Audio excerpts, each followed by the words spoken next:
I'm a regional director here at Labster, and today I'll be walking you through our platform.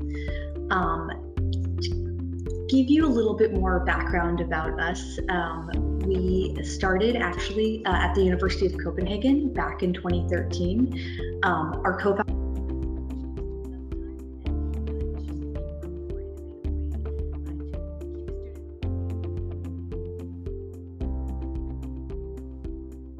learning the material very well. They weren't super engaged, so this led him to develop Labster.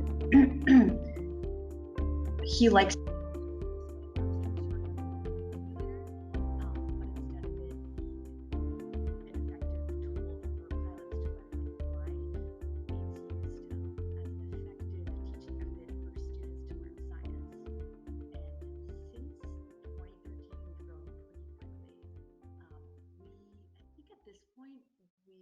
worked with over 1,000 schools worldwide, and we've seen over 3 million students who are enrolled in our Labster courses.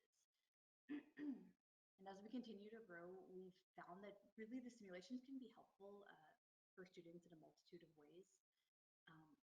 We do follow lab protocol pretty closely, so students are still getting that procedural learning.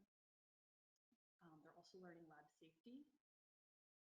We also include these visualizations on like a cellular and molecular level. So you can see over here, they're building molecules, something that they wouldn't see in a real lab environment. So it's really, really helpful for some students to understand those more abstract concepts. So it's nice. It doesn't limit the student to a physical space, so they can access Labster from anywhere.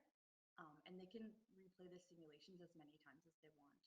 So really it's giving them sort of access to Hi, Marina. that they might not have in a real school environment. So PCR machines can be pretty expensive, for example. We do have multiple simulations that use PCR machines, so they can play it over and over again and get that experience that they might not get in the school lab. Here are just some of our partners that we have been working with, and some universities. We work with many, many more. We do cover a pretty wide topic of disciplines, from Bio 101 to genetics to organic chemistry. But I've worked with instructors who do use our lab simulations in other courses as well that aren't listed here. So some clinical courses for nursing programs, we've seen Labster be used in, environmental science courses. So really you can kind of take a look at the simulations and build them into your course, mix and match.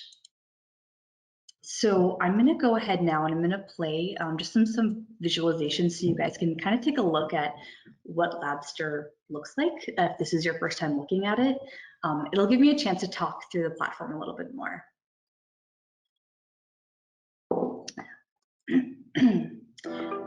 So I'm going to mute this so I can talk over it. Oops, pardon me. Let's see if it'll mute here. Oops. Nope. All right. So our platform contains about 150 simulations. We're always adding on more simulations each semester. So we actually just added, I think, probably 10 or 15 new simulations to our platform. So a lot of new organic chemistry simulations. If you've looked at us before and you haven't seen certain material that you would like covered, I would definitely take a second look, because we recently added quite a bit. So generally, when each simulation is a gamified case study. It's covering about 1 to 2 lectures in one lab practical session. Typically, these take about 30 to 45 minutes to complete in total. So they're really neat. It links the abstract theory that your students are learning to the real world application, so they understand why they're learning certain things.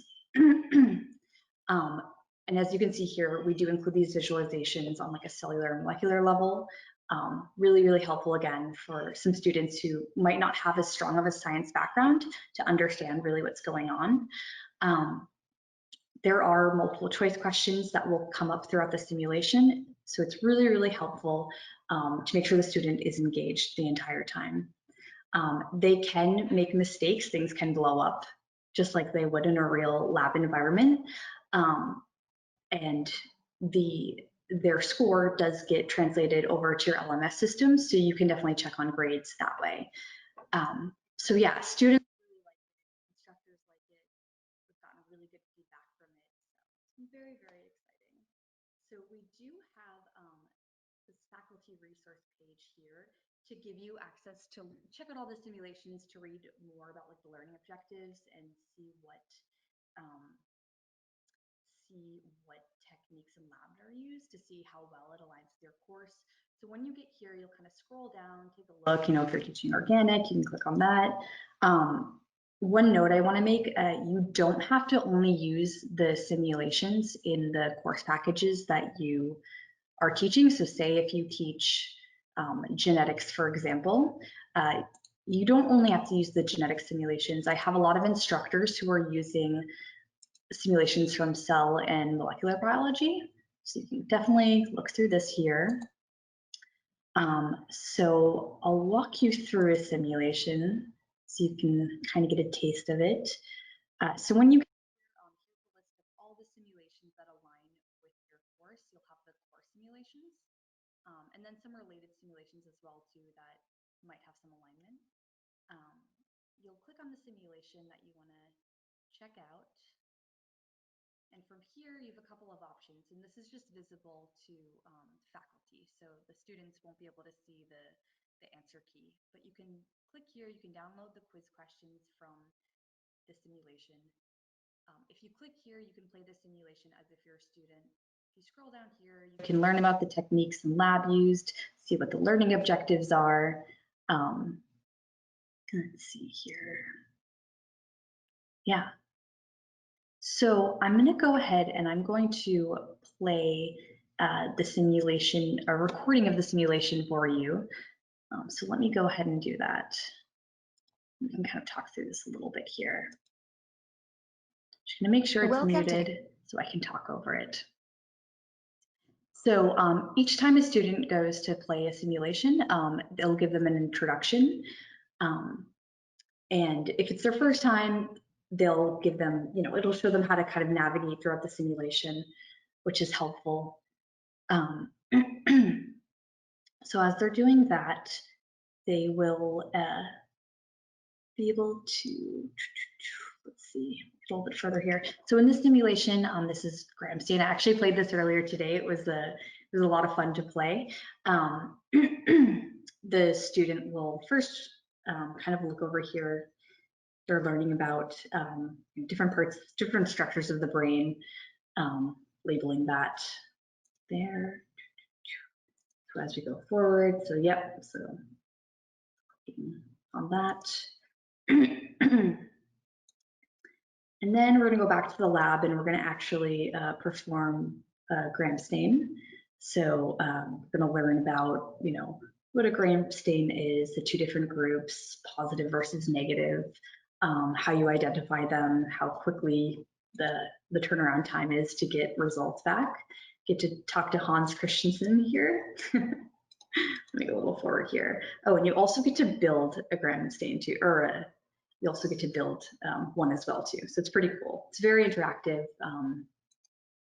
Yeah, very immersive.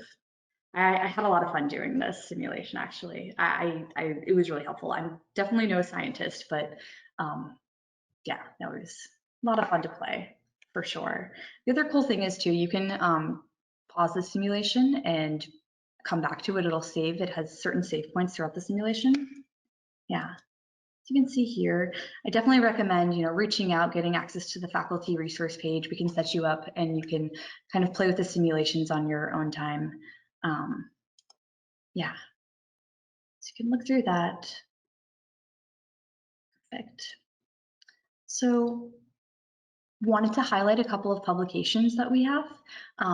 The one on the left here is from Nature Biotechnology from 2014. It was one of our first publications.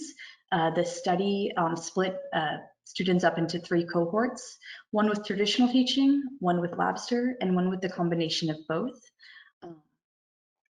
We found that the difference in learning outcome between traditional teaching versus the combination of both traditional teaching and Labster, there was 101% increase in learning outcome, so that was very exciting.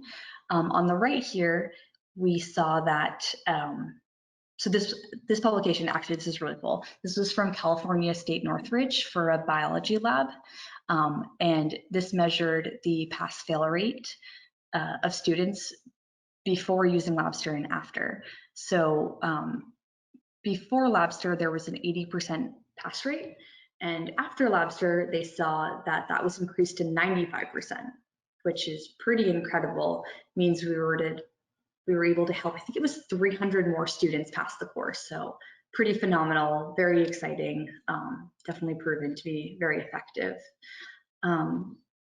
Another feature that Labster offers is course mapping. So if you're a little unsure about what simulations might align with the topics that you're teaching, you can just send us over your syllabus and we'll go ahead and align the simulations for you.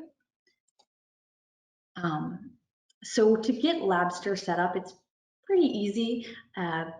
We will go ahead and figure out what simulations you want to use. We'll go ahead and connect with your IT department to get it set up in your LMS if you would like to use your LMS. And then you'll be able to check your students' grades. And you have some functionality too as to what you can set for how much you want the grades to be weighted or count in your course. Yeah. So a couple options for pricing. We have our most common option is our full course access. This gives you access to the entire platform to play with. So if you're teaching, microbiology, Bio 101, a lot of instructors use this full course access. They'll use, 20 simulations, sometimes more for their course. This gives you integration into your LMS. So live chat support, you'll have your dashboard all set up. So yeah, this is the most common one. We also have starter access if maybe this is you're not sure how many simulations you want to use, maybe just a few. Starter access still gives you up to 8 simulations, which is great, and that's $49 per student. Something we can get set up for your bookstore to sell voucher codes, or they can, of course, pay for access directly on our website. Or if the school would like to purchase access, we do have institution licenses as well. So reach out if you are interested in that. Great. So if anyone has any questions, we'll go ahead and take some time now to answer your questions. So let's see. Give everyone a couple moments here. So some other exciting news, as I mentioned earlier, we have rolled out, I think there's probably 10 or 15 new lab simulations. So a lot of new content for organic chemistry, definitely some new biology simulations, some Gen Chem as well too. So pretty exciting, you should definitely check those out if you're interested. No questions yet, it looks like. Oh, and also too, we're holding our very first webinar for educators to learn more about online teaching, to collaborate with some other educators out there. So very, very exciting stuff. One sec, so it looks like we got one question. So that 8 simulations are selected by the university or by Labster. Good question. Yeah, so you can select the 8 simulations. And again, if you're teaching, say, like a genetics course and you want to use a couple from the genetics section, some from molecular biology, you can mix and match them to make 8. So you aren't just confined to that one course, if that makes sense. Thank you for the question. Let's see if we've got any more. Okay, can we simulate engineering courses and medical or dental courses? Yeah, so we do have some engineering and physics simulations. So yeah, we definitely do have some content there. So if you're interested in learning more, please reach out and we can get you set up on the faculty resource page and walk you through some simulations. These programs came only in English. So right now, I believe that we do have some simulations translated into Spanish and French. I can follow up on that and get back to you with the full list of the languages that we offer the simulations in. Yeah. So let's see. Can we see your screen? Uh-oh, can you not see my screen? Oh no. All right. Let's see if there's any other questions.